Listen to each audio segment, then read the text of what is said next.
जय हिंद दोस्तों, स्वागत है एक बार फिर से आपके अपने YouTube channel GS hub by DS sir में। तो कैसे हो आप लोग? उम्मीद करता हूं आप सब अच्छे होंगे। साथ ही आज की श्रृंखला में हम एक बार फिर से देखने वाले हैं एसएससी सीजीएल एग्ज़ाम 2023 के एग्ज़ाम का एनालिसिस। जो आपका प्रीलिम्स का एग्ज़ाम चल रहा है उसी श्रृंखला में आज है 21 जुलाई, और 21 जुलाई की सभी शिफ्टों के जो लगभग महत्वपूर्ण 50 प्रश्न बन सकते हैं, इन सभी का हम डिटेल से अध्ययन करेंगे। आज हम देखने वाले हैं 21 जुलाई के सभी शिफ्टों के प्रश्नों का एग्ज़ाम का एनालिसिस। ठीक है, कुछ इस तरह से साथी प्रश्न रहेंगे, इन सभी का हम डिटेल से अध्ययन करेंगे और जानेंगे कि किस प्रकार से क्वेश्चन आने वाले दिनों में आपसे पूछ सकता है। ठीक है, अब आपका 24 जुलाई को सीधा एग्ज़ाम है, आप लोग याद रखेंगे। ठीक है, तो 24 जुलाई को जो एग्ज़ाम है उसके संबंधित किस किस प्रकार के क्वेश्चन आपसे बन सकते हैं, एग्ज़ाम में आपसे एग्जामिनर पूछ सकता है। तो 100% आज के सभी शिफ्टों के क्वेश्चन आपके सामने प्रस्तुत हैं। चलते हैं आज के पहले प्रश्न की तरफ। आज का मोटिवेशन कोड जो आपको ऊर्जावान बनाएगा और मंजिल के प्रति जागरूक रखेगा। कह रहा है साथी, दीपक तो अंधेरों में जला करते हैं, दीपक तो अंधेरों में जला करते हैं और फूल तो कांटों में खिला करते हैं। थक कर न बैठ ए मंजिल के मुसाफिर, थक कर न बैठ ए मंजिल के मुसाफिर, हीरे अक्सर कोयले में ही मिला करते हैं। ठीक है, याद रखेंगे आप लोग। जिस प्रकार दीपक अंधेरे से नहीं डलता है और ये जलता है, दूसरों को प्रकाश देता है और अंधेरे को दूर भगाता है, उसी प्रकार आपके फूल होते हैं जो कांटों में खिलते हैं। ठीक है, फूल हालांकि कलियों से खिलते हैं लेकिन कांटों में खिलते हैं। और थक्कर न बैठना ए मंजिल के मुसाफिर, कह रहा है कि थक्कर न बैठना ए मंजिल के मुसाफिर, हीरे अक्सर कोयले में ही मिला करते हैं। आपने देखा होगा जो कोयले की बहुत बड़ी बड़ी खदानें हैं, वहाँ पर लेबर काम करती रहती है, तो अक्सर जब वो निरंतर प्रयास करते रहते हैं कोयला को खोदते खोदते, कभी ना कभी उन्हें हीरा भटक ही जाता है। तो याद रखेंगे, निरंतर जब आप प्रयास करते रहेंगे तो आपको सफलता जरूर मिलेगी। ठीक है, इसी जोश और जुनून के साथ चलते हैं आज के पहले प्रश्न की तरफ। आज का पहला प्रश्न आपसे पूछा गया था, मौलिक अधिकार। क्या पूछा गया था? मौलिक अधिकार भारतीय संविधान के किस भाग में स्थित है? क्या पूछा गया था? मौलिक अधिकार जो है साथी वो भारतीय संविधान के किस भाग में स्थित है? तो याद रखेंगे ये भाग हो जाएगा आपका 3, और अनुच्छेद 12 से लेकर के अनुच्छेद 35 तक भारतीय संविधान में मौलिक अधिकारों का यानी कि फंडामेंटल राइट का जिक्र मिलता है। और दोस्तों ये हमने लिए कहाँ से हैं? तो यूनाइटेड स्टेट ऑफ अमेरिका यानी कि अमेरिका के संविधान से लिए गए हैं। और कुल 6 मौलिक अधिकार है। इससे पहले 7 मौलिक अधिकार हुआ करते थे, लेकिन वर्तमान में कुल 6 मौलिक अधिकार है। याद रखेंगे 7वां जो मौलिक अधिकार था वो आपका संपत्ति का मौलिक अधिकार था। किसका? संपत्ति का मौलिक अधिकार था, जो आपका 44वें संविधान संशोधन अधिनियम 1978, 44वें संविधान संशोधन अधिनियम 1978 के तहत इसको समाप्त कर दिया है। ठीक है, याद रखेंगे। तो कुल 6 मौलिक अधिकार हैं, जिसमें समता का अधिकार, स्वतंत्रता का अधिकार और शोषण के विरुद्ध अधिकार, धार्मिक स्वतंत्रता का अधिकार, संस्कृति और शिक्षा संबंधी अधिकार तथा संवैधानिक उपचारों का अधिकार। ये कुल मिलाकर के आपके विभिन्न अनुच्छेदों में दिए गए हैं। ठीक है, इनको आप लोग अच्छे से याद रखेंगे और इनसे क्वेश्चन आपसे लगातार एग्जामिनर पूछ रहा है। ठीक है, चलते हैं आज के दूसरे प्रश्न की तरफ। तो इसका राइट आंसर हो जाएगा कि भाग 3 में आपके मौलिक अधिकार स्थित हैं। अगला प्रश्न दोस्तों आपसे पूछा गया था कि छऊ नृत्य निम्नलिखित में से किस राज्य से संबंधित है? इस तरह से क्वेश्चन आया था, या फिर आपसे छऊ नृत्य के क्या पूछे गए थे? आपके प्रकार पूछे गए थे। तो याद रखेंगे छऊ नृत्य के बारे में। याद रखेंगे दोस्तों, ये छऊ नृत्य जो है ये भारत का एक अर्धशास्त्रीय लोक नृत्य है। कैसा? अर्धशास्त्रीय लोक नृत्य। इससे शास्त्रीय लोक नृत्य नहीं बल्कि अर्धशास्त्रीय लोक नृत्य का दर्जा दिया गया है। ठीक है, इसके अतिरिक्त बात कर लेते हैं छऊ के बारे में। तो ये मुख्य रूप से भारत के 3 राज्यों में 3 प्रकार से मनाया जाता है। साथ ही कौन कौन से राज्य हैं? तो याद रखेंगे आप लोग, पश्चिम बंगाल में इसे पुरुलिया छऊ के नाम से जाना जाता है, और कहा जाता है कि जो पुरुलिया छऊ है यहीं से जो छऊ आपका नृत्य है यहाँ इसी का उद्गम हुआ है। क्या हुआ है? पुरुलिया नामक गांव से इसका उद्गम हुआ है। इस कारण पश्चिम बंगाल में पुरुलिया छऊ नाम से मनाया जाता है। इसके अतिरिक्त दोस्तों झारखंड में छऊ को मनाया जाता है, जिसे हम सरायकेला छऊ के नाम से जानते हैं। इसको भी आप लोग अच्छे से याद रखेंगे। इसके अतिरिक्त बात कर लेते हैं उड़ीसा के बारे में। तो उड़ीसा में दोस्तों मयूरभंज छऊ मनाया जाता है। इसको भी आप लोग अच्छे से याद रखेंगे। तो छऊ के 3 प्रकार हो जाएंगे, पुरुलिया छऊ, सरायकेला छऊ, मयूरभंज छऊ। ये तीनों के तीनों पश्चिम बंगाल, झारखंड और उड़ीसा में मनाए जाते हैं, और ये एक कैसा है? अर्धशास्त्रीय लोक नृत्य है। ठीक है, चलते हैं अगले प्रश्न की तरफ। अगला प्रश्न आपसे कह रहा है कि करो या मरो का नारा किसने के द्वारा प्रतिपादित किया गया था? यानी करो या मरो का नारा किसने दिया था? तो याद रखेंगे दोस्तों, करो या मरो की नारा की बात की जाए तो महात्मा गांधी जी का एक प्रसिद्ध नारा था। ये कब बना था? तो 1942 में जब भारत छोड़ो आंदोलन चलाया था, तो महात्मा गांधी जी ने भारतीय लोगों से कहा था, अब आपके पास लास्ट मौका है, या तो करो या तो मरो। ठीक है, अंग्रेजों को या तो भगाओ या फिर खुद को लिए अंग्रेजों को समर्पित कर, खुद को अंग्रेजों के लिए हमेशा के लिए समर्पित कर दो। ठीक है, इस तरह से गांधी जी ने कहा था। तो ये तारीख थी, याद रखेंगे, 8 अगस्त 1942 की। मुंबई के ग्वालियर टैंक मैदान से महात्मा गांधी जी के द्वारा अंग्रेजों को तुरंत भारत छोड़ने को कहा गया था। ठीक है, इसको भी आप लोग अच्छे से याद रखेंगे। परंतु याद रखेंगे, जब जैसे ही गांधी जी ने दिन में कहा था, लेकिन रात में जो अंग्रेज थे ब्रिटिश हुकूमत के द्वारा भारत के प्रमुख नेताओं के खिलाफ ऑपरेशन जीरो आवर, ये याद रखेंगे, ये क्वेश्चन पूछ सकता है कि ऑपरेशन जीरो आवर किससे संबंधित है? तो याद रखेंगे भारत छोड़ो आंदोलन से। 8 अगस्त की मध्यरात्रि थी, उस समय रात का 12 बजा हुआ था और जो जितने भी नेता थे वो सारे के सारे आपके सो रहे थे। तो उसी समय अंग्रेजों ने ऑपरेशन जीरो आवर चलाया, जिसके तहत सारे नेताओं को गिरफ्तार कर लिया और उसके बाद नज़रबंद कर दिया। ठीक है, याद रखेंगे इसको आप लोग। और एक क्वेश्चन भारत छोड़ो आंदोलन से ये भी बनता है कि इस समय भारत का वायसराय कौन था? तो याद रखेंगे लिनलिथगो था। कौन था? लिनलिथगो। इंपॉर्टेंट है, इसको भी आप लोग अच्छे से याद रखेंगे। तो करो या मरो का नारा महात्मा गांधी का है, जबकि इंकलाब जिंदाबाद किसने प्रसिद्ध किया था, इसको आप लोग बताएंगे। ठीक है, इंकलाब जिंदाबाद ये किसने प्रसिद्ध किया था? तो आप लोगों को याद रखना है, इंकलाब जिंदाबाद प्रसिद्ध किया था आपका भगत सिंह ने। ठीक है, हालांकि ये नारा किसी और का था, मोहम्मद इकबाल का था। ठीक है, इसके अतिरिक्त आपका तुम मुझे खून दो मैं तुम्हें आज़ादी दूंगा, ये सुभाष चंद्र बोस का नारा था, इसको भी आप लोग अच्छे से याद रखेंगे। ठीक है, चलते हैं अगले प्रश्न की तरफ। अगला प्रश्न आपसे क्या कह रहा है, एक मिनट। अगला प्रश्न दोस्तों आपसे कह रहा है कि अकबर के शासनकाल में बंजर भूमि को क्या कहा जाता था? जो अकबर के शासनकाल की भूमि थी दोस्तों, उसमें पूछा है बंजर भूमि को क्या कहा जाता था। तो याद रखेंगे जो बंजर भूमि थी उसे दोस्तों बंजर भूमि ही कहा जाता था। क्या कहा जाता था? बंजर भूमि। ठीक है, याद रखेंगे। अकबर के शासनकाल की बात की जाए तो मुख्य रूप से 4 भूमियाँ थीं। कौन कौन सी भूमि थी? तो पोलाज भूमि थी, परती भूमि थी, चाचर भूमि थी तथा बंजर भूमि थी। ठीक है, तो इसको आप लोग अच्छे से याद रखेंगे। जो बंजर भूमि थी उसे बंजर भूमि ही कहते हैं, ऐसा ऑप्शन में दिया गया था। ठीक है, इसको आप लोग अच्छे से याद रखेंगे। इसके बाद इसके अतिरिक्त बात करते हैं पोलाज के बारे में। ये ऐसी भूमि थी जहाँ पर प्रतिवर्ष खेती की जाती थी। पोलाज भूमि कैसी थी दोस्तों? ये इसे यहाँ पर प्रतिवर्ष खेती की जाती थी। इसके अतिरिक्त जो परती थी यहाँ पर 1 साल छोड़कर खेती की जाती थी, जबकि चाचर भूमि पर आपके गाय बैल भैंस चराए जाते थे, इसलिए यहाँ पर क्या होता था, 3-4 वर्षों के लिए इसे खाली छोड़ दिया जाता था। ठीक है, और बंजर भूमि आपकी 5 वर्षों से अधिक के लिए खाली रहती थी, इसलिए इसको बंजर नाम दिया था। इसको भी आप लोग अच्छे से याद रखेंगे। ठीक है, और जो यहाँ पर अकबर के शासनकाल में भूमि का विवरण कौन सी पुस्तक में मिलता है, ये आप लोग अच्छे से बताएंगे। ठीक है, ऐसी कौन सी पुस्तक है जो आपकी अकबर के शासनकाल में बंजर भूमि का विवरण देती है? ठीक है, इसको आप लोग अच्छे से याद रखेंगे। चलते हैं अगले प्रश्न की तरफ, इसको आप लोग कमेंट बॉक्स में छाप के बताएंगे। अगला प्रश्न दोस्तों आपसे कह रहा है निम्न में से कौन गोदावरी की सहायक नदी नहीं है? क्या कह रहा है कि निम्न में से कौन गोदावरी की सहायक नदी है नहीं है? ठीक है, तो उस समय आपका जो ऑप्शन था, एक बच्चे ने बताया था कि सर यहाँ पर ऑप्शन ताप्ती नदी था। ठीक है, तो याद रखेंगे जो ताप्ती नदी है वो गोदावरी की सहायक नदी नहीं है। हालांकि ताप्ती भी एक स्वयं में नदी है जो आपकी कहाँ से निकलती है, सतपुड़ा पर्वत से निकलते हुए आपकी कहाँ पर जाके गिरती है, खंबात की खाड़ी में, गुजरात में गिरती है। ठीक है, इसको भी आप लोग अच्छे से याद रखेंगे। तो आपके ऑप्शन में ताप्ती के अनुसार ये गोदावरी की सहायक नदी नहीं है। ठीक है, लेकिन अगर बात कर लें हम यहाँ पर गोदावरी की, तो गोदावरी का उद्गम दोस्तों नासिक के समीप स्थित त्र्यंबकेश्वर पहाड़ी से होता है। कहाँ से? नासिक, जो कि महाराष्ट्र में पड़ता है, इसमें एक त्र्यंबकेश्वर पहाड़ी है, यहीं से आपका गोदावरी नदी का क्या होता है, उद्गम होता है। ठीक है, इसको आप लोग अच्छे से याद रखेंगे। इसके अतिरिक्त चर्चा कर लेते हैं गोदावरी की प्रमुख सहायक नदियों के बारे में, जिनमें से प्रवर हो जाएगी, पूर्णा हो जाएगी, बेनगंगा हो जाएगी, वर्धा हो जाएगी, प्राणहिता हो जाएगी। इसके अतिरिक्त याद रखेंगे पेनगंगा। ये अलग अलग नदियाँ हैं। ठीक है, बेनगंगा और पेनगंगा ये अलग अलग नदियाँ हैं और दोनों की दोनों ये किसकी सहायक हैं? तो गोदावरी की सहायक नदियाँ हैं। इनको भी आप लोग अच्छे से याद रखेंगे। इसके अतिरिक्त चर्चा कर लेते हैं गोदावरी नदी की प्रमुख परियोजनाओं के बारे में। तो दोस्तों इसमें पोलावरम सिंचाई परियोजना स्थित है। इसके अलावा इंचमपल्ली परियोजना इसी पर स्थित है। श्री राम सागर बांध जो है ये भी आपका गोदावरी नदी पर बना है, जबकि जायकवाड़ी परियोजना इसकी प्रमुख परियोजना है। इसको भी आप लोग अच्छे से याद रखेंगे। तो गोदावरी की सहायक नदियों में कौन कौन हो जाएंगी? प्रवर हो जाएगी, पूर्णा हो जाएगी, बेनगंगा हो जाएगी, पेनगंगा हो जाएगी, वर्धा और प्राणहिता आदि गोदावरी की सहायक नदियाँ हैं। ठीक है, चलते हैं अगले प्रश्न की तरफ। अगला प्रश्न दोस्तों आपसे कहा था साइमन कमीशन के दौरान किसकी मृत्यु हुई थी? क्या कह रहा है? साइमन कमीशन के दौरान किसकी मृत्यु हुई थी? तो याद रखेंगे इस समय मृत्यु हो चुकी थी लाला लाजपत राय की। क्यों हुई थी? तो याद रखेंगे जब वर्ष 1928 में साइमन कमीशन का विरोध कर रहे पंजाब प्रांत के नेता लाला लाजपत राय। याद रखेंगे जो वर्ष 1928 था, इस समय भारत में साइमन कमीशन आया था और इसका जगह जगह विरोध चल रहा था। उसी क्रम में पंजाब प्रांत था, उसी में आपका एक नेता थे लाला लाजपत राय, जिनको हम अच्छे से लाला के नाम से जानते थे। ठीक है, तो इनमें से इनको जब लाठी लग जाती है सर में, तो इसके कारण ये गंभीर रूप से घायल हो जाते हैं। कहाँ पर? लाहौर में। ये भी याद रखेंगे कहाँ पर ये घायल हुए थे, तो लाहौर में घायल हुए थे। ठीक है, लाला लाजपत राय। और कुछ समय पश्चात इनकी मृत्यु हो जाती है और मरने से पहले जो लाला लाजपत राय के अंतिम वचन थे, उन्होंने कहा था मेरे सर में लगी एक एक लाठी अंग्रेजी हुकूमत के ताबूत की कील साबित होगी। यानी कि मेरे को आज इन लोगों ने जो लाठियां मारी हैं वो आगे चलकर अंग्रेजी साम्राज्य को भारत में उखाड़ने में सहायक साबित होगी।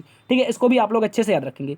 और बात कर लेते हैं साइमन कमीशन के बारे में। तो वर्ष 1927 में ये बना था और वर्ष 1928 में भारत आया था और यह 7 सदस्यीय कमीशन था। कैसा था? 7 सदस्यों का कमीशन था, जिसका नेतृत्व किसने किया था? तो साइमन के द्वारा किया गया था। चलते हैं अगले प्रश्न की तरफ। अगला प्रश्न दोस्तों आपसे पूछा था 26 जनवरी को गणतंत्र दिवस क्यों मनाया जाता है। तो याद रखेंगे 26 जनवरी को गणतंत्र दिवस इसलिए मनाते हैं कि 26 जनवरी 1950 को भारतीय संविधान लागू हुआ था। लेकिन इससे एक प्राचीन घटना है कि 26 जनवरी को ही संविधान क्यों लागू हुआ। ठीक है, याद रखेंगे। इसके बारे में पहले चर्चा कर लेते हैं। गणतंत्र दिवस पर झंडा कौन फहराता है। तो याद रखेंगे राष्ट्रपति जी आपका झंडा फहराते हैं। कौन फहराते हैं, यहाँ पर राष्ट्रपति आपका झंडा फहराते हैं। इसको भी आप लोग अच्छे से याद रखेंगे। ठीक है, तो 26 जनवरी 1950 को भारतीय संविधान लागू हुआ, इस कारण क्या मनाते हैं, गणतंत्र दिवस मनाते हैं। ठीक है, एक स्वतंत्र गणराज्य बनाने और देश को कानून राज्य स्थापित करने के लिए 26 नवंबर 1949 को भारतीय संविधान सभा के द्वारा संविधान को अपनाया गया था, इसको याद रखेंगे। और 26 जनवरी 1950 को लागू किया गया था। ठीक है, ये क्वेश्चन ऐसा भी बन सकता है कि 26 जनवरी को ही क्यों संविधान लागू हुआ। तो याद रखेंगे संविधान लागू करने के लिए 26 जनवरी की तिथि इसलिए चुना गया था क्योंकि 1930 में इसी दिन भारतीय राष्ट्रीय कांग्रेस ने पूर्ण स्वराज की मांग की थी। क्या की थी, पूर्ण स्वराज की मांग 1929 के जो अधिवेशन में हुई थी, उसे पूर्ण स्वराज जब घोषित किया था तो वो तारीख थी 26 जनवरी 1930। क्या थी, 26 जनवरी 1930 जब आपकी कांग्रेस के द्वारा पूर्ण स्वराज घोषित किया गया था। इसको भी आप लोग अच्छे से याद रखेंगे। ठीक है, चलते हैं अगले प्रश्न की तरफ। इसका राइट आंसर हो जाएगा गणतंत्र दिवस क्यों मनाते हैं, क्योंकि 26 जनवरी 1950 को भारत का संविधान लागू हुआ था। अगला प्रश्न दोस्तों आपसे कह रहा है कि 2011-12 की गणना, यहाँ पर जनगणना नहीं हुई, 2011-12 की गणना के अनुसार याद रखेंगे कि शहरी भारतीय प्रति व्यक्ति को, शहरी भारतीय एक व्यक्ति के लिए गरीबी रेखा जो भत्ता था वो प्रतिमाह कितना था। इस तरह से भी क्वेश्चन आया था। तो याद रखेंगे, देखो यहाँ पर दो प्रकार के गरीब थे। एक शहर में रहने वाले गरीब, कैसे, शहर में रहने वाले गरीब, एक थे ग्रामीण क्षेत्र में रहने वाले गरीब। ठीक है, तो इनमें से अलग अलग भत्ता जो सरकार थी उसके द्वारा घोषित किया गया था। जो शहर वाला व्यक्ति था उसके लिए 1000 रुपये, कितने, 1000 रुपये घोषित किए गए थे। जबकि जो ग्रामीण व्यक्ति था उसके लिए 816 रुपये घोषित किए गए थे। कितने, याद रखेंगे 816 रुपये। इसको भी आप लोग अच्छे से याद रखेंगे। 816 रुपये ग्रामीणों के लिए, जबकि शहर वाले व्यक्ति के लिए 1000 रुपये भारत ने जो गरीबी रेखा के नीचे वाले लोग थे उनके लिए भत्ता के रूप में घोषित किए थे। इसको भी आप लोग अच्छे से याद रखेंगे। ठीक है, और याद रखेंगे जबकि शहर में रहने वाले व्यक्तियों के लिए आपके यहाँ पर निर्धारित 1000 किए गए थे। ठीक है, और ये प्रावधान किसकी पद्धति पर आधारित था, तो ऐसा भी क्वेश्चन बन सकता है। तो याद रखेंगे सुरेश तेंदुलकर पद्धति पर। कौन सी, सुरेश तेंदुलकर पद्धति पर आधारित था। जो आपका ये गरीबी रेखा भत्ता था 2011-12 में जो गणना हुई थी उसके अनुसार दिया गया था। कौन सी पद्धति थी, सुरेश तेंदुलकर पद्धति थी। और शहर वाले को 1000 जबकि गाँव वाले को 816 रुपये। चलते हैं अगले प्रश्न की तरफ। अगला प्रश्न आपसे कह रहा है दोस्तों, अनुच्छेद 280 के अनुसार, क्या कह रहा है, अनुच्छेद 280 के अनुसार वित्त आयोग की सिफारिश कौन करता है। ठीक है, तो याद रखेंगे जो वित्त आयोग है इसकी सिफारिश करता है भारत का राष्ट्रपति। कौन करता है, भारत का राष्ट्रपति। इसको भी आप लोग अच्छे से याद रखेंगे। भारतीय संविधान के अनुच्छेद 280 के तहत भारत के वित्त आयोग का गठन राष्ट्रपति के द्वारा किया जाता है। और 280 के अनुसार वित्त आयोग की स्थापना 5 वर्ष की अवधि के लिए की जाती है। कितने वर्ष के लिए, ये भी क्वेश्चन पूछ सकता है कि वित्त आयोग का कार्यकाल कितने वर्ष होता है दोस्तों, 5 वर्ष होता है। ठीक है, इसको भी याद रखेंगे। और बात करते हैं वित्त आयोग में भारत के राष्ट्रपति द्वारा गठित एक संवैधानिक निकाय है। कैसा है, जो वित्त आयोग है ये संवैधानिक निकाय है, क्योंकि इसकी चर्चा किसमें है, संविधान में। ठीक है, और एक केंद्र के करों और राज्य के हिस्से में जो भी टैक्स का सिस्टम होता है उसकी क्या करता है, राष्ट्रपति को जांच करके सुझाव देता है। ठीक है, राष्ट्रपति को रिपोर्ट देता है आपका वित्त आयोग। जो राष्ट्र और केंद्र यानी कि केंद्र और राज्य सरकार के बीच लेन देन होता है उसका जो लेखा जोखा रखता है वो वित्त आयोग रखता है। ठीक है, और बात कर लेते हैं वर्तमान में कौन सा वित्त आयोग चल रहा है। तो वर्तमान में 15 वित्त आयोग है जिसके अध्यक्ष श्री नंदकिशोर सिंह है। कौन है, जिन्हें हम NK सिंह के नाम से जानते हैं। श्री नंदकिशोर वर्तमान में 15 वित्त आयोग के अध्यक्ष हैं। और यह वित्त आयोग आपका 2021 से लेकर के 2026 तक चलेगा। ठीक है, इसको भी आप लोग अच्छे से याद रखेंगे। चलते हैं अगले प्रश्न की तरफ। अगला प्रश्न दोस्तों आपसे कह रहा है कि जून और सितंबर माह में वर्षा किस विक्षोभ से होती है। देखो आपसे मौसम से कोई ना कोई क्वेश्चन बराबर पूछा जा रहा है, तो आपको मौसम से भी आपको अच्छे से पढ़ के जाना है। ठीक है, तो कह रहा है जून और सितंबर माह में किस विक्षोभ से वर्षा होती है। तो याद रखेंगे ये होती है दोस्तों दक्षिण और पश्चिमी मानसून के द्वारा। किसके द्वारा, दक्षिण और पश्चिमी विक्षोभ से। इंपॉर्टेंट क्वेश्चन है, याद रखेंगे इसको आप। इसके अतिरिक्त चर्चा कर लेते हैं कि भारत में जो मानसून है वो हिंद महासागर और अरब सागर की ओर से हिमालय की ओर आने वाली हवाओं पर निर्भर करता है। यानी कि ये जो अपना भारत है यहाँ पर है अरब सागर और यहाँ पर है क्या, आपका बंगाल की खाड़ी। तो यहाँ पर क्या होता है दोस्तों, यहाँ पर है आपका हिमालय। तो हिमालय की ओर जो हवाएं चलती हैं, जो हिमालय की ओर हवाएं चलती हैं आपकी, इन्हीं हवाओं पर निर्भर करता है कौन, आपका मानसून। ठीक है, तो यहाँ पर जो पश्चिमी विक्षोभ है वो आपका इस साइड से चलता है, जबकि जो पूर्वी विक्षोभ है वो यहाँ से चलता है। ठीक है, तो बंगाल की खाड़ी पूर्वी विक्षोभ तथा पश्चिमी विक्षोभ आपका हो जाएगा अरब सागर से। ठीक है, और ये किस पर निर्भर करता है, जो हिमालय की ओर हवाएं चलती हैं इसी पर मानसून भारत में निर्भर करता है। इसको आप लोग अच्छे से याद रखेंगे। इसके अतिरिक्त बात कर लेते हैं, ये हवाएं जब भारत के दक्षिण पश्चिमी तट पर पश्चिमी घाट से टकराती हैं, यानी कि पश्चिमी घाट अपना कौन सा है, तो आप लोग याद रखेंगे जो ये अपना भारत का एरिया है ये जो एरिया कहलाता है ये पश्चिमी घाट कहलाता है। तो ये जब ये जो हवाएं हैं ये भारत के दक्षिणी पश्चिमी तट से जो आपकी पश्चिमी घाट में टकराती हैं तो ये भारत के आसपास के देशों में भारी वर्षा कराती हैं। इसको भी आप लोग अच्छे से याद रखेंगे, ठीक है। और याद रखेंगे ये हवाएं दक्षिण एशिया में जून और सितंबर माह में सक्रिय रहती हैं, ठीक है। तो यही क्वेश्चन आपसे पूछा गया था कि जून और सितंबर माह में वर्षा किस विक्षोभ से होती है। चलते हैं अगले प्रश्न की तरफ। अगला प्रश्न आपसे कह रहा है दोस्तों, बहरीन में अंतर्राष्ट्रीय पैरा बैडमिंटन टूर्नामेंट के दौरान भारत ने कुल कितने पदक जीते थे। इस तरह से क्वेश्चन आया था कि जो बहरीन में अंतर्राष्ट्रीय पैरा बैडमिंटन टूर्नामेंट हुआ है, क्या हुआ है, इंटरनेशनल पैरा बैडमिंटन टूर्नामेंट हुआ है, इसमें बहरीन में हुआ है, इसमें भारत के द्वारा कुल कितने पदक जीते गए हैं। तो याद रखेंगे भारत ने यहाँ पर कुल 23 पदक जीते थे। कितने दोस्तों, यहाँ पर 23 पदक जीते थे, जिनमें से 3 स्वर्ण, 8 रजत और 12 कांस्य सहित भारतीय टीम ने कुल 23 पदक जीते थे। और याद रखेंगे विश्व के नंबर 1 पैरा बैडमिंटन खिलाड़ी प्रमोद भगत हैं। कौन है, प्रमोद भगत, इंपॉर्टेंट है, इनके बारे में याद रखेंगे। ये भारत के हैं, कहाँ के हैं, ये भारत के हैं, पैरा बैडमिंटन खिलाड़ी हैं और इन्होंने टोक्यो पैरालंपिक में क्या जीता था, गोल्ड मेडल जीता था, ठीक है। चलते हैं अगले प्रश्न की तरफ। अगला प्रश्न कह रहा है श्रावस्ती किस राज्य में स्थित एक प्राचीन शहर है। तो याद रखेंगे श्रावस्ती के बारे में, ये उत्तर प्रदेश का एक प्राचीन शहर है। और याद रखेंगे उत्तर प्रदेश में प्राचीन शहर है क्योंकि महाजनपद काल के समय ये कौशल जो राज्य हुआ करता था, कौन सा, कौशल राज्य हुआ करता था, उसी की राजधानी था, कौन था, श्रावस्ती, ठीक है। तो कौशल की राजधानी थी श्रावस्ती महाजनपद काल में। तो ये कहाँ पर स्थित है, उत्तर प्रदेश में स्थित है। इसके अतिरिक्त इसको बौद्ध धर्म का पवित्र स्थल माना जाता है। क्या माना जाता है, बौद्ध धर्म का पवित्र स्थल माना जाता है। क्यों माना जाता है दोस्तों, क्योंकि आप सभी को पता होगा जो महात्मा बुद्ध थे, कौन थे, भगवान महात्मा बुद्ध थे, इनके द्वारा सर्वाधिक उपदेश थे वो श्रावस्ती में ही दिए गए थे। कहाँ पर दिए गए थे, तो याद रखेंगे श्रावस्ती में, ठीक है। इसको भी आप लोग अच्छे से याद रखेंगे। तो ये बौद्ध धर्म से संबंधित भी है और ये आपका महाजनपद काल से भी संबंधित है। कौशल की राजधानी था और भगवान बुद्ध के सर्वाधिक उपदेश श्रावस्ती में ही थे, ठीक है। चलते हैं अगले प्रश्न की तरफ। अगला प्रश्न आपसे कह रहा है दोस्तों, न्यूलैंड के द्वारा अष्टक नियम किस वर्ष प्रतिपादित किया गया। क्या कह रहा है, न्यूलैंड का अष्टक नियम किस वर्ष प्रतिपादित हुआ था। तो याद रखेंगे वर्ष 1864 में। कब हुआ था, वर्ष 1864 में। याद रखेंगे एक वैज्ञानिक थे अलेक्जेंडर न्यूलैंड, ठीक है। न्यूलैंड के अष्टक नियम के अनुसार हर 8वां जो तत्व होता है वो पहले वाले तत्व के गुणधर्म के बराबर होता है, ठीक है। याद रखेंगे न्यूलैंड ने साल 1864 में, याद रखेंगे जॉन अलेक्जेंडर न्यूलैंड्स, इनके द्वारा रासायनिक तत्वों के बढ़ते क्रम में, कैसे, रासायनिक तत्वों के बढ़ते क्रम में, याद रखेंगे परमाणु भार के अनुसार, ये भी याद रखेंगे, कुछ आपका याद रखेंगे परमाणु क्रमांक नहीं होगा यहाँ पर, क्या नहीं होगा, परमाणु क्रमांक के अनुसार नहीं होगा, जबकि क्या होगा, परमाणु भार के अनुसार, ठीक है। परमाणु भार के अनुसार व्यवस्थित किया था, ठीक है। किसने किया था, तो न्यूलैंड ने किया था। और इन्होंने ये जो आपका अष्टक नियम दिया था, याद रखेंगे इनमें कहा था कि जो प्रत्येक 8वां तत्व होगा वो पहले वाले तत्व की तरह ही गुणधर्म रखता है, ठीक है। इसके अतिरिक्त चर्चा कर लेते हैं ये कैसे दिया था। तो याद रखेंगे इन्होंने एक संगीत की ध्वनि सुनी थी, भारत के संगीत की, उसका नाम था सा रे गा मा पा धा नी, ठीक है। जब सारे गामा पाधा नी हो जाता है तो उसके बाद फिर से क्या आता है, सारे आता है, ठीक है, सारे फिर से आता है। तो उसी प्रकार देखो 1 2 3 4 5 6 7 यहाँ पर जो तत्व हैं इनके बाद जो 8वां तत्व होता है वो स्वयं फिर से सा आ जाता है। तो इसीलिए इन्होंने कहा था जितने भी रासायनिक तत्व हैं इनको अगर परमाणु भार के बढ़ते क्रम में रखा जाए तो ये प्रत्येक जो तत्व होगा वो हर 8वां तत्व जो होगा वो अपने पहले वाले तत्व के गुणधर्म के बराबर होगा, ठीक है। इसको भी आप लोग अच्छे से याद रखेंगे। 1864 में इन्होंने प्रतिपादित किया था अष्टक नियम। चलते हैं अगले प्रश्न की तरफ। अगला प्रश्न कह रहा है किस मामले के अंतर्गत शादी की उम्र 18 वर्ष से बढ़ाकर 21 वर्ष करने का प्रस्ताव रखा गया था। इस तरह से क्वेश्चन था। तो याद रखेंगे जो भारत सरकार है इसके द्वारा वर्तमान में 2022 में बाल विवाह अधिनियम 2006 के तहत बाल विवाह अधिनियम 2006 में संशोधन करना चाहा और याद रखेंगे इसी के तहत इन्होंने क्या कहा था, जो शादी की उम्र है ये शादी की उम्र बढ़ाकर 18 से 21 कर देनी चाहिए, किसकी, लड़कियों की, ठीक है, किसकी, लड़कियों की। लेकिन सुप्रीम कोर्ट ने इसको करने से क्या कर दिया, मना कर दिया, ठीक है। सुप्रीम कोर्ट ने इसको करने से मना कर दिया था। इसको भी आप लोग अच्छे से याद रखेंगे। तो अगर चर्चा कर ले हम यहाँ पर, इसके अतिरिक्त हिंदू विवाह अधिनियम 1955 की धारा जो 5 है इसके क्लॉज 3 में लिखा है कि शादी करने के लिए लड़की की जो न्यूनतम आयु है वो 18 वर्ष होगी, जबकि जो आपकी लड़की होगी उसकी न्यूनतम आयु 18 वर्ष होगी और आपकी बॉय की जो यानी कि लड़का होगा उसकी न्यूनतम उम्र कितनी रखी जाएगी, 21 वर्ष रखी जाएगी, ठीक है। लेकिन भारत सरकार चाहती थी कि लड़के और लड़कियों में समानता रहे, इसलिए दोनों की उम्र कितनी कर देनी चाहिए, 21 कर देनी चाहिए। लेकिन सुप्रीम कोर्ट ने इसे करने से मना कर दिया। कौन सा अधिनियम था, तो बाल विवाह अधिनियम इसका राइट आंसर हो जाएगा, ठीक है। इसके तक बात करते हैं विशेष विवाह अधिनियम 1954 में बाल विवाह निषेध अधिनियम 2006, इनमें भी क्रमशः महिलाओं और पुरुषों के विवाह के लिए सहमति न्यूनतम आयु क्या रखी गई थी, 18 और 21 वर्ष रखी गई थी। जो बाल विवाह अधिनियम 2006 आया था इसमें भी कितनी थी, 18 और 21 थी।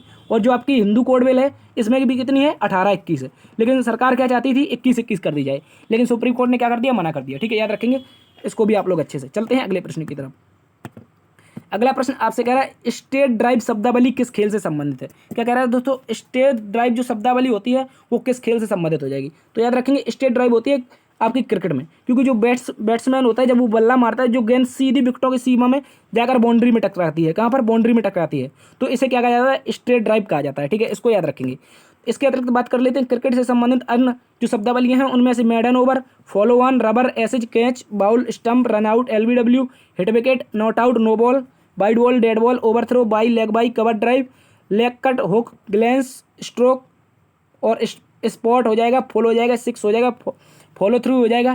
ठीक है, इसके अलावा टर्न, गोम्बी और आपका क्या हो जाएगा, स्पिन हो जाएगा, यॉर्कर हो जाएगा, बाउंसर हो जाएगा, हैट्रिक हो जाएगा, round the wicket, over the wicket और डीएलएस। ठीक है, और ये जो डीएलएस है ये आपका अभी जो आपकी मेंस की परीक्षा हुई थी एसएससी सीजीएल की, इसमें पूछा गया था, इसलिए इंपॉर्टेंट है, याद रखेंगे। इसके अतिरिक्त एक और याद रखना है आपको, ग्लेंस, क्योंकि ये अक्सर कम चर्चा में रहता है। ठीक है, ग्लेंस कम चर्चा में रहता है और किससे संबंधित है, तो क्रिकेट से संबंधित है। स्ट्रेट ड्राइव भी आपकी क्रिकेट से हो जाएगी। ठीक है, चाहो तो आप लोग इसका स्क्रीनशॉट ले सकते हो। ठीक है, चलते हैं अगले प्रश्न की तरफ। अगला प्रश्न दोस्तों आपसे कह रहा है वेदांतम सत्यनारायण शर्मा के शास्त्रीय नृत्य से संबंधित है। ये भी क्वेश्चन आज पूछा गया था, तो याद रखेंगे जो वेदांतम सत्यनारायण शर्मा है, इनको दोस्तों सत्यम के नाम से जाना जाता है और ये कुचिपुड़ी के एक प्रसिद्ध क्या है, शास्त्रीय नर्तक है। इंपॉर्टेंट है, याद रखेंगे। जो कुचिपुड़ी शास्त्रीय नृत्य है जिसका उद्गम जो आपका आंध्र प्रदेश है वहाँ पर हुआ था कुचिपुड़ी का, उसी से संबंधित कलाकार हैं वेदांतम सत्यनारायण शर्मा। ठीक है, इनको सत्यम के नाम से जाना जाता है और भारतीय शास्त्रीय नर्तक तथा नृत्य रचनाकार हैं। कैसे हैं, नृत्य रचनाकार तथा शास्त्रीय नर्तक हैं। इंपॉर्टेंट है, याद रखेंगे। इसके अतिरिक्त चर्चा कर लेते हैं भारत के कुल शास्त्रीय नृत्यों के बारे में। तो दोस्तों भारत में कुल 8 शास्त्रीय नृत्य हैं। कितने हैं, 8 शास्त्रीय नृत्य। इंपॉर्टेंट है, याद रखेंगे। जिनमें से कथक, सत्रिया, मणिपुरी, उड़िया, भरतनाट्यम, कुचिपुड़ी, कथकली और मोहिनीअट्टम प्रमुख है। और याद रखेंगे जो भरतनाट्यम है ये सबसे पुराना शास्त्रीय नृत्य है। इंपॉर्टेंट क्वेश्चन है, याद रखेंगे। चलते हैं अगले प्रश्न की तरफ। इसका राइट आंसर हो जाएगा कुचिपुड़ी। अगला प्रश्न दोस्तों आपसे कह रहा है G20 इंफ्रास्ट्रक्चर वर्किंग ग्रुप की पहली बैठक कहाँ पर हुई थी। G20 इंफ्रास्ट्रक्चर वर्किंग ग्रुप की पहली बैठक के बारे में पूछा है, तो याद रखेंगे इसकी पहली बैठक दोस्तों हुई थी पुणे महाराष्ट्र में। कहाँ पर, पुणे महाराष्ट्र में हुई थी। क्योंकि जो G20 बैठकें चल रही हैं कुल मिलाकर इसकी 3-3 बैठकें होती हैं। कितनी होती हैं दोस्तों, 3-3 बैठकें होती हैं। ठीक है, 3 बार लोग मिलते हैं और आपस में चर्चा करते हैं किस प्रकार से इंफ्रास्ट्रक्चर का विकास किया जाए। ठीक है, तो उसी क्रम में जो पहली बैठक थी वो पुणे महाराष्ट्र में हुई थी 16-17 जनवरी को, जबकि दूसरी बैठक विशाखापट्टनम में आंध्र प्रदेश में हुई थी 28-29 मार्च को। और इसके अतिरिक्त तृतीय बैठक जो थी वो ऋषिकेश उत्तराखंड में हुई थी, जो अभी हाल ही में संपन्न हुई थी 26 और 28 जून को। ठीक है, इनको आप लोग अच्छे से याद रखेंगे। और G20 की जो स्लोगन है यानी कि जो थीम है वो क्या है दोस्तों, कि क्या है आप याद रखेंगे। इसकी G20 की जो थीम है वो आपके वसुधैव कुटुंबकम। क्या है, वसुधैव, वसुधैव कुटुंबकम। इसको याद रखेंगे। पूरा पृथ्वी ही परिवार है, इसको याद रखेंगे, वसुधैव कुटुंबकम। ये आपकी G20 की थीम है और भारत 2023 में इसका क्या होस्ट कंट्री है। ठीक है, इसको भी आप लोग अच्छे से याद रखेंगे। चलते हैं अगले प्रश्न की तरफ। अगला प्रश्न दोस्तों आपसे कह रहा है सोमेटी किस प्रसिद्ध टूर्नामेंट का शुभंकर था। अगर बात की जाए सोमेटी के बारे में, किसके बारे में, सोमेटी के बारे में, तो ये जो सोमेटी था दोस्तों ये आपका टोक्यो पैरालंपिक 2020 जो कि दिव्यांगों का हुआ था आपका ओलंपिक, उसे टोक्यो पैरालंपिक 2020 नाम दिया गया था। और दोस्तों इसका जो आयोजन था वो कहाँ पर हुआ था, टोक्यो में हुआ था, क्योंकि नाम से ही स्पष्ट है टोक्यो पैरालंपिक 2020। इसका जो शुभंकर था वो सोमेटी था। ठीक है, इसको याद रखेंगे आप लोग। इसकी राजधानी, जापान की राजधानी टोक्यो में इसका आयोजन हुआ था और भारत ने कुल यहाँ पर 19 पदक जीते थे। कितने, 19 पदक जीते थे, इसको याद रखेंगे।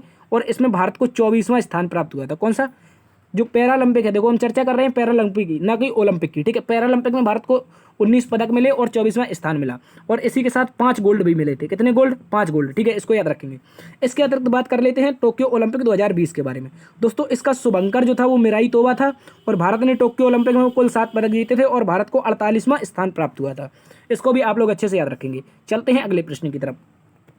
अगला प्रश्न कह रहा है भारतीय संविधान का अनुच्छेद 25 किससे संबंधित है। इस तरह से क्वेश्चन आया था, तो याद रखेंगे जो अनुच्छेद 25 है वो अंतःकरण की स्वतंत्रता यानी कि फ्रीडम ऑफ कॉन्शियंस। ठीक है, फ्रीडम ऑफ कॉन्शियंस यानी कि अंतःकरण की स्वतंत्रता से संबंधित है। इंपॉर्टेंट है, याद रखेंगे।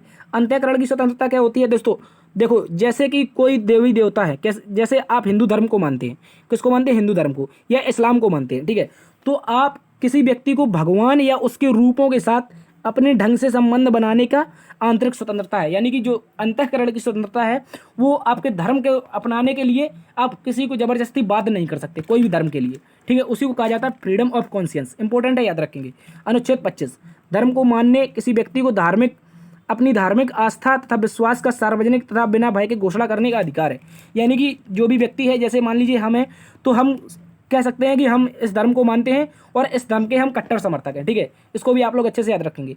तो इसका राइट आंसर क्या हो जाएगा, फ्रीडम ऑफ कॉन्शियस यानी अंतःकरण की स्वतंत्रता अनुच्छेद 25 से संबंधित है। चलते हैं अगले प्रश्न की तरफ।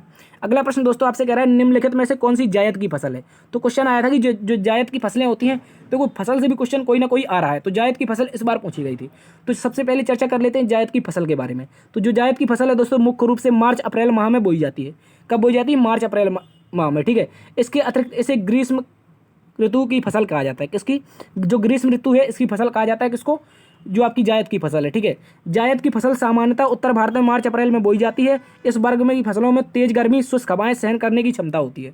आमतौर पर तरबूज, खीरा, ककड़ी आदि फसलें जायद की फसलों का उदाहरण है, ठीक है। इनमें से कोई ना कोई ऑप्शन दिया होगा या फिर आपको दिया होगा गन्ना, ठीक है। गन्ना हालांकि तीनों फसलों का उदाहरण है। ये बरसात में भी होता है, गर्मी में भी होता है और सर्दी में भी होता है, ठीक है। इसको याद रखेंगे। इसके अतिरिक्त अरहर होती है। क्या होती है, अरहर। अरहर जो होती है दोस्तों ये आपकी बोई तो जाती है खरीफ में, कम बोई जाती है खरीफ में, लेकिन काटी कब जाती है, रबी में काटी जाती है। तो ये रबी खरीफ की फसल हो जाती है अरहर। इसको आप लोग अच्छे से याद रखेंगे। चलते हैं अगले प्रश्न की तरफ। अगला प्रश्न आपसे कह रहा है भारत में सबसे बड़ी मीठे पानी की झील कौन सी है। तो इसका राइट आंसर हो जाएगा मीठे पानी की सबसे बड़ी झील बुलर झील हो जाएगी, ठीक है। याद रखेंगे भारत के जम्मू कश्मीर के बांदीपोरा जो डिस्ट्रिक्ट है वहाँ पर स्थित है, जो मीठे पानी की एक सबसे बड़ी झील है, ठीक है। इसको याद रखेंगे। इसके बात कर लेते हैं चिल्का झील के बारे में। किसके बारे में, चिल्का झील के बारे में।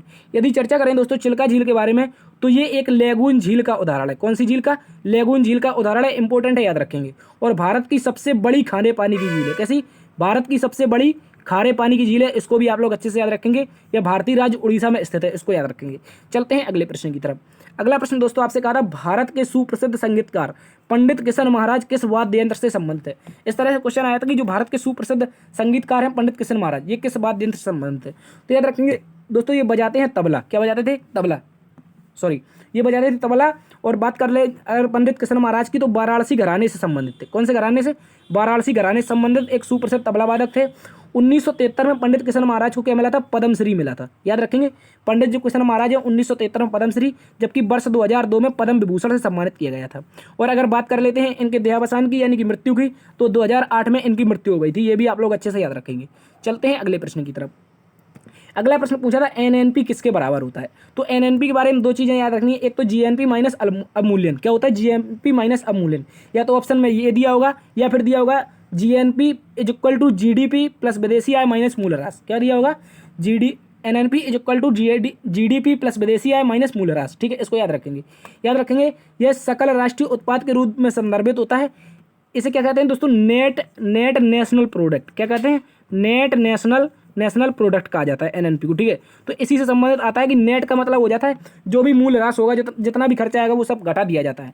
तो जीडीपी और विदेशी आय में जब खर्चा घटा देते हैं तो इसे क्या कहा जाता है, एनएनपी कहा जाता है, यानी कि नेट नेशनल प्रोडक्ट कहा जाता है, ठीक है। और याद रखेंगे क्या कह रहा है कि अर्थात किसी सुनिश्चित अवधि के दौरान किसी देश तथा अन्य राजनीतिक उत्पादन कारकों द्वारा उत्पादित सभी अंतिम वस्तुओं तथा सेवाओं के कुल बाजार मूल्य तथा मूल ह्रास का अंतर क्या कहलाता है, एनएनपी कहलाता है। इंपॉर्टेंट है, याद रखेंगे। चलते हैं अगले प्रश्न की तरफ। अगला प्रश्न आपसे पूछा था कलिंग युद्ध किससे संबंधित है। इस तरह से भी क्वेश्चन आया था, तो याद रखेंगे जो कलिंग युद्ध था दोस्तों ये आपका मौर्यकालीन जो शासक था अशोक और कलिंग का राजा था अनंत पद्मनाभन। कौन था, मौर्यकालीन शासक अशोक तथा कलिंग का राजा अनंत पद्मनाभन। इन दोनों के मध्य याद रखेंगे 261 ईसा पूर्व। कब हुआ था, 261 ईसा पूर्व में उड़ीसा के कलिंग में एक भीषण युद्ध हुआ था। इस युद्ध में मौर्य सम्राट अशोक जीता था। कौन जीता था, अशोक जीता था। लेकिन दोस्तों यहाँ पर क्या हुआ, लाखों की संख्या में सैनिकों की मृत्यु हुई तथा लाखों की संख्या में लोग अनाथ तथा बेघर हो गए थे, ठीक है। और याद रखेंगे इस युद्ध के पश्चात मौर्य सम्राट अशोक का हृदय परिवर्तन हो जाता है और यह बौद्ध धर्म को अपना लेता है और कभी न तलवार उठाने का निर्णय लेता है, ठीक है। कभी तलवार न उठाने का निर्णय कौन लेता है, तो अशोक लेता है और ये बौद्ध धर्म को अपना लेता है। जब कौन सा युद्ध था, जो आपका कलिंग का युद्ध था। इसको भी याद रखेंगे, ठीक है। इसके अतिरिक्त यह युद्ध अशोक के जो राज्याभिषेक है उसके 8 वर्ष बाद हुआ था। जो ये युद्ध है दोस्तों ये राज्याभिषेक के 8 वर्ष बाद लड़ा गया था। ऐसा भी क्वेश्चन पूछा जाता है कि कलिंग का युद्ध अशोक के राज्याभिषेक के कितने वर्ष बाद मिला था, तो 8 वर्ष बाद। और इसकी जानकारी कहाँ से मिलती है, तो अशोक का दोस्तों यहाँ पर 13वां शिलालेख है। कौन सा, 13वां जो शिलालेख है, इसी से जानकारी मिलती है कि इसने कहाँ पर 8 वर्ष बाद राज्याभिषेक के क्या किया था, कलिंग पर युद्ध लड़ा था और यहाँ पर भीषण नरसंहार हुआ था। चलते हैं अगले प्रश्न की तरफ। अगला प्रश्न कह रहा है निम्न में से किसकी अदालत में सिजदा और पैवोस की प्रथा शुरू की गई थी। इस तरह से क्वेश्चन आया था, ऐसा कौन सा राजा था जिसके दरबार में क्या होता था, सिजदा और पैबोस की प्रथा होती थी। ठीक है, तो उसका नाम था दोस्तों गयासुद्दीन बलबन। गयासुद्दीन बलबन और अलाउद्दीन खिलजी से बहुत ज़्यादा क्वेश्चन पूछे जाते हैं, तो आप इसको कंप्लीट करके जाएंगे और उसी के साथ साथ किसको कंप्लीट करके जाएंगे, अलाउद्दीन खिलजी को। ठीक है, अलाउद्दीन खिलजी को पूर्ण कंप्लीट कर लेंगे। ठीक है, तो इनमें से याद रखेंगे गयासुद्दीन बलबन गुलाम वंश का शासक था, जिसके शासनकाल था 12 से 66 से 87। ये भी आपका पूछा जा चुका है प्रश्न। ठीक है, इसके अतिरिक्त इसके शासनकाल में क्या हुआ, सिजदा और पैबोस की प्रथा अपनाई गई थी। साथ ही अगर बात कर लेते हैं सिजदा का अर्थ क्या होता है, ये होता है राजा के समक्ष साष्टांग प्रणाम, यानी कि लेट करके आपको राजा के सामने प्रणाम करना होगा। और पैबोस का अर्थ होता है कि घुटनों के बल बैठकर राजा के पैरों का चुंबन करना। क्या होगा, राजा के पैरों का चुंबन पैबोस होता है, जबकि सिजदा होता है घुटनों के बल लेटकर, यानी पूरी तरह से लेटकर इसको प्रणाम करना। ठीक है, इसके अतिरिक्त यदि कोई इस बात को नहीं मानता था तो बलबन के द्वारा लोह और रक्त की नीति भी अपनाई गई थी। नहीं मानता था तो तुरंत उसको कटार से निकालकर मरवा देता था। ठीक है, इसको भी याद रखेंगे। चलते हैं अगले प्रश्न की तरफ, बलबन के बारे में अच्छे से याद रखना है। अगला प्रश्न दोस्तों आपसे कह रहा है, निम्नलिखित में से कौन से जल निकाय के द्वारा अंडमान निकोबार अलग होता है। तो बात कर लेते हैं अंडमान और निकोबार के बारे में। तो ये होता है आपका 10 डिग्री चैनल के माध्यम से। कौन से, 10 डिग्री चैनल के माध्यम से। दोस्तों याद रखना है, जो 10 डिग्री चैनल है भारत के दक्षिण स्थित दक्षिण का जो द्वीपीय केंद्र शासित प्रदेश है, लघु अंडमान और ग्रेट निकोबार को एक दूसरे से विच्छेद करता है, यानी कि एक दूसरे को अलग करता है, लघु अंडमान और ग्रेट निकोबार को। ठीक है, इसको याद रखेंगे। कौन सा चैनल, 10 डिग्री चैनल। इसके अतिरिक्त बात कर लेते हैं 8 डिग्री चैनल के बारे में। ये मिनिकॉय और मालदीव को अलग करता है। किसको, मिनिकॉय और मालदीव को। जबकि बात करें 9 डिग्री चैनल के बारे में, ये जो मुख्य लक्षद्वीप है यानी कि कावारत्ती है, इसको मिनिकॉय से अलग करता है। ठीक है, इसको भी याद रखेंगे। इसके अतिरिक्त याद रखना है पाक जलडमरू मध्य के मध्य, तो ये है भारत और श्रीलंका के मध्य स्थित एक क्या है, जल संधि है, जिसे पाक जलडमरू मध्य कहा जाता है। ठीक है, चलते हैं अगले प्रश्न की तरफ। इसका राइट आंसर हो जाएगा 10 डिग्री चैनल। अगला प्रश्न आपसे कह रहा है, भारतीय संविधान के किस अनुच्छेद के तहत सर्वोच्च न्यायालय द्वारा घोषित कानून सभी अदालतों के लिए बाध्यकारी साबित होगा। यानी कि क्वेश्चन कह रहा है कि जो आपका सुप्रीम कोर्ट है, यदि इसने कोई निर्णय दे दिया तो जितनी भी अदालतें हैं आपकी जिला स्तर की है या फिर हाई कोर्ट है, ठीक है, जो भी अदालत है वो आपकी मानने को मजबूर होगी। तो याद रखेंगे ये हो जाएगी आपके अनुच्छेद 141। अनुच्छेद 141 में यह प्रावधान किया गया है कि जो भारतीय संविधान है, इसका जो सर्वोच्च न्यायालय है, ये अगर कोई कानून घोषित कर देता है, वो सभी कोर्ट क्या करेंगे, मान नहीं करेंगे। ठीक है, इसको याद रखेंगे। इसके अतिरिक्त चर्चा कर लेते हैं अनुच्छेद 143 की। तो यहाँ पर सर्वोच्च न्यायालय राष्ट्रपति को परामर्श दे सकता है। इसके अतिरिक्त बात करते हैं अनुच्छेद 137 की। सर्वोच्च न्यायालय न्यायिक पुनरावलोकन कर सकता है। क्या कर सकता है, न्यायिक पुनरावलोकन, यानी कि कोई भी निर्णय यदि उसने दे दिया है सर्वोच्च न्यायालय ने, तो 137 के तहत वो उसे पलट सकता है या फिर उसे क्या कर सकता है, माफ भी कर सकता है। ठीक है, इसको याद रखेंगे। इसके अतिरिक्त बात कर लेते हैं अनुच्छेद 124 के बारे में। तो भारतीय संविधान में सर्वोच्च न्यायालय का उल्लेख मिलता है। ठीक है, और 129 में कहा गया है कि जो सर्वोच्च न्यायालय है, ये आपका एक अभिलेख न्यायालय है। कैसा है, अभिलेख न्यायालय। चलते हैं अगले प्रश्न की तरफ। अगला प्रश्न दोस्तों आपसे कह रहा है, प्रधानमंत्री जन धन योजना कुल कितने वर्ष हो गए हैं। इस तरह से क्वेश्चन आया था कि जो प्रधानमंत्री जन धन योजना है उसको लगभग कितने वर्ष हो गए, इस तरह से क्वेश्चन था। तो याद रखेंगे दोस्तों, जो विश्व की सबसे बड़ी वित्तीय समावेशन की योजना है, ये है आपकी प्रधानमंत्री जन धन योजना। कौन सी, विश्व की जो वित्तीय समावेशन की सबसे बड़ी योजना है, इसे प्रधानमंत्री जन धन योजना नाम दिया गया है, जिसे हम PMJDY के नाम से जानते हैं। इसकी घोषणा प्रधानमंत्री नरेंद्र मोदी के द्वारा 15 अगस्त 2014 को ऐतिहासिक लाल किले से की गई थी। ठीक है, इसको याद रखेंगे। और बात करते हैं इसके शुभारंभ के बारे में, तो 28 अगस्त 2014। तो याद रखना है जो 28 अगस्त है, कौन है, 28 अगस्त 2014 को ये आपकी क्या की जाती है, प्रारंभ की जाती है। इसी के तहत जितने भी भारत के लोग हैं उनको क्या करना था, बैंकिंग सुविधा से जोड़ना था। इसीलिए क्या कहा गया था कि वित्तीय समावेशन की विश्व की सबसे बड़ी योजना है। ठीक है, और इस योजना के प्रारंभ हुए लगभग 8 वर्ष 9 महीने हो चुके हैं। कितने, 8 वर्ष 9 महीने। इसको भी याद रखेंगे। चलते हैं अगले प्रश्न की तरफ। अगला प्रश्न आपसे कह रहा है दोस्तों, फीफा अंडर 17 महिला विश्व कप का आयोजन कब हुआ था। इस तरह से इसकी डेट पूछी गई थी। क्या पूछी गई थी, डेट। तो अगर डेट की चर्चा कर लेते हैं तो इसका सबसे पहले आयोजन कहाँ पर हुआ दोस्तों, याद रखना ये हुआ था अपने भारत में। कहाँ पर, अपना प्यारा देश भारत में यहाँ पर आयोजन होता है और 11 अक्टूबर से 30 अक्टूबर तक किया जाता है। ठीक है, और यह फीफा विश्व कप भारत के कुल 3 शहरों में हुआ था। कहाँ पर था, नवी मुंबई, गोवा और उड़ीसा में खेला गया था। इसको भी याद रखेंगे। 3 शहर थे जिसमें नवी मुंबई, गोवा, उड़ीसा थे। 11 अक्टूबर से 30 अक्टूबर तक खेला गया था। और याद रखेंगे, अगर बात कर लेते हैं यहाँ पर खिताब जीतने की, तो स्पेन की टीम ने कोलंबिया को 1-0 से हराया था। कोलंबिया को 1-0 से हराकर क्या जीता था, महिला अंडर 17 फीफा वर्ल्ड कप का खिताब जीता था स्पेन ने। इसको भी याद रखेंगे। चलते हैं अगले प्रश्न की तरफ। अगला प्रश्न दोस्तों कह रहा है, चंद्रगुप्त मौर्य का गुरु कौन था। इस तरह से क्वेश्चन आया था। तो एक व्यक्ति ने बताया था कि जो इसमें चाणक्य ऑप्शन नहीं था, कौटिल्य ऑप्शन नहीं था। तो याद रखेंगे इसका राइट आंसर क्या हो जाएगा, विष्णुगुप्त हो जाएगा। और क्वेश्चन ऐसा आया था कि ऐसा कौन सा व्यक्ति था जिसने नंद वंश को हराने में चंद्रगुप्त मौर्य की सहायता की थी? तो ऑप्शन में क्या था? विष्णुगुप्त था। इंपॉर्टेंट है, याद रखेंगे। तो वही थे कौटिल्य या चाणक्य या फिर विष्णुगुप्त। ये तीनों नाम किसके थे? चाणक्य के ही नाम थे, इसको याद रखेंगे। ठीक है, तो चाणक्य जो कि चंद्रगुप्त मौर्य के गुरु थे, याद रखेंगे। मौर्य वंश के संस्थापक अपने गुरु के सहायता से धनानंद को पराजित करके क्या किया था दोस्तों? मौर्य वंश की स्थापना की थी। और मौर्य वंश के जो शासक हैं उनका क्रम पूछा जाता है, तो इस तरह से इस क्रम को भी याद रखेंगे। चंद्रगुप्त मौर्य, बिंदुसार, अशोक और भद्रथ, ये 4 शासक जो कि प्रसिद्ध हैं मौर्य वंश में, इनको याद रखेंगे आप लोग। इसके अतिरिक्त बात कर लेते हैं 305 ईसा पूर्व की। यहाँ पर चंद्रगुप्त मौर्य और सेल्यूकस निकेटर के मध्य युद्ध हुआ था, इसमें चंद्रगुप्त मौर्य की जीत हुई थी। इसको भी आप लोग अच्छे से याद रखेंगे। इसका राइट आंसर क्या हो जाएगा? विष्णुगुप्त, कौटिल्य या चंद्रगुप्त, जो कि चंद्रगुप्त मौर्य के गुरु थे, जिन्होंने धनानंद को हराने में और नंद वंश को मगध से उखाड़ फेंकने में मदद की थी। चलते हैं अगले प्रश्न की तरफ। अगला प्रश्न कह रहा है दोस्तों, भारतीय राष्ट्रीय कांग्रेस ने किस अधिवेशन में पूर्ण स्वराज की मांग की थी? तो याद रखेंगे ये था आपका 1929 का लाहौर अधिवेशन। कौन था? 1929 का लाहौर अधिवेशन था, जिसमें कांग्रेस के द्वारा पूर्ण स्वराज की मांग की गई थी और इसके अध्यक्ष पंडित जवाहरलाल नेहरू थे। कौन थे? पंडित जवाहरलाल नेहरू। 31 दिसंबर 1929 को भारतीय राष्ट्रीय कांग्रेस के वार्षिक अधिवेशन में तत्कालीन पंजाब प्रांत की राजधानी लाहौर में हुआ था। ठीक है, याद रखेंगे। और ऐतिहासिक अधिवेशन में कांग्रेस ने पूर्ण स्वराज का घोषणा पत्र तैयार किया और याद रखेंगे पूर्ण स्वराज को कांग्रेस का मुख्य लक्ष्य घोषित किया गया।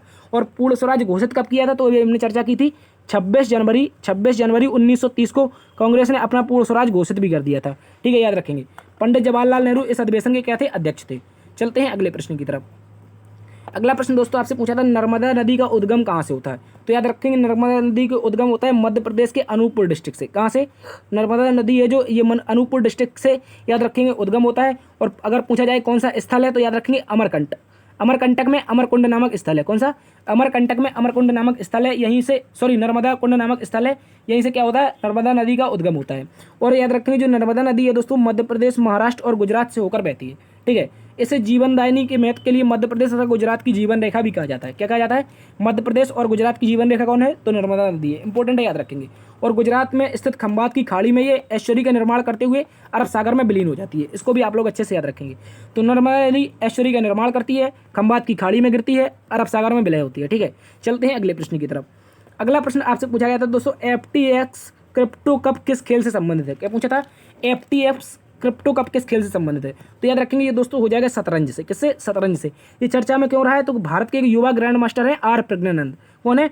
आर प्रज्ञानंदा के द्वारा क्या किया गया है? शानदार प्रदर्शन करते हुए FTX क्रिप्टो कप को जीता गया है। ठीक है, और इन्होंने फाइनल में किसे हराया था? तो विश्व के नंबर 1 खिलाड़ी मैग्नस कार्लसन को। किसको? विश्व के नंबर 1 खिलाड़ी है ये आपके मैग्नस कार्लसन, जो कि नॉर्वे के रहने वाले हैं। कहाँ के? नॉर्वे के। इनको हराया किसने है? तो आर प्रज्ञानंदा ने 4-2 से हरा करके क्या जीता है? खिताब जीता है। ठीक है, याद रखेंगे।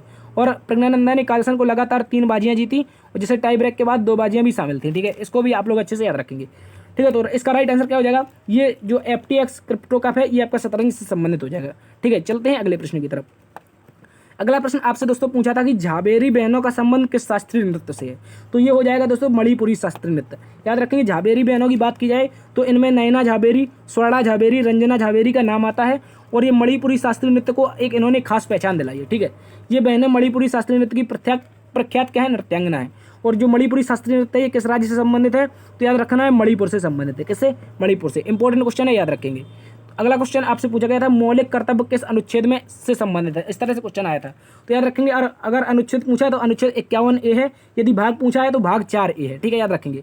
42वें संविधान संशोधन अधिनियम 1976 के तहत भारतीय संविधान में इनको जोड़ा गया था। सरदार स्वर्ण सिंह समिति ने सिफारिश की थी, जबकि सोवियत जो रूस था, जो कि सोवियत रूस जैसे वर्तमान में रूस के नाम से जानते हैं, यह प्रावधान सोवियत रूस के संविधान से लिया गया था। 86वें संविधान संशोधन अधिनियम 2002 के तहत 11वां मौलिक कर्तव्य जोड़ा गया था, जो शिक्षा से संबंधित था। इसको भी आप लोग अच्छे से याद रखेंगे। तो इंपॉर्टेंट क्वेश्चन है, इसको याद रखना है। अगला प्रश्न आपसे पूछा गया था दोस्तों, अलबरूनी किसके साथ भारत आया था? क्या पूछा था? अलबरूनी किसके साथ भारत आया था? तो याद रखेंगे इसका राइट आंसर हो जाएगा महमूद गजनबी। दोस्तों महमूद गजनबी के साथ आया था अलबरूनी। ये क्या था? एक इतिहासकार था। क्या था? इतिहासकार था जो कि इसके साथ चलता था। ठीक है, किसके साथ चलता था? महमूद गजनबी के साथ। ठीक है, और 1019 से के लगभग ये 1018-19 के लगभग आया था। और भारत में रहते हुए दोस्तों इसने 1030 में इसके द्वारा किताब उल हिंद नामक पुस्तक लिखी गई थी। कौन सी? किताब उल हिंद, जिसे कहा जाता है कि जो भारत का इतिहास है उसने लिखा है किसने? अलबरूनी ने, आपका महमूद गजनबी के शासनकाल में। ठीक है, उस समय का वर्णन किया गया है कि भारत किस प्रकार से विभाजित है, क्या आपस में राजा लड़ रहे हैं, ये सारी की सारी जिक्र किताब उल हिंद में मिलता है। अलबरूनी की पुस्तक है, महमूद गजनबी के साथ भारत आया था। ठीक है, इंपॉर्टेंट है, याद रखेंगे। तो ये थी साथ ही आज की क्लास। उम्मीद करता हूँ आज का एनालिसिस आपको पसंद आया होगा। यदि दोस्तों पसंद आया है तो आपसे निवेदन है कि एक बार से सेशन को लाइक कर दीजिए, दोस्तों में सेशन को शेयर करिए। यदि चैनल पर नए हैं तो अभी तक आपने सब्सक्राइब नहीं किया तो आपसे निवेदन है कि सब्सक्राइब जरूर करें, ठीक है। इस तरह के और एनालिसिस आपके लिए लेकर आते रहेंगे। देखते रहिए जीएस सब बाई डीएस सर। बड़ों का सम्मान करना, छोटों को प्यार देना। मिलते हैं कल इसी वक्त, अपना ख्याल रखना। जय हिंद।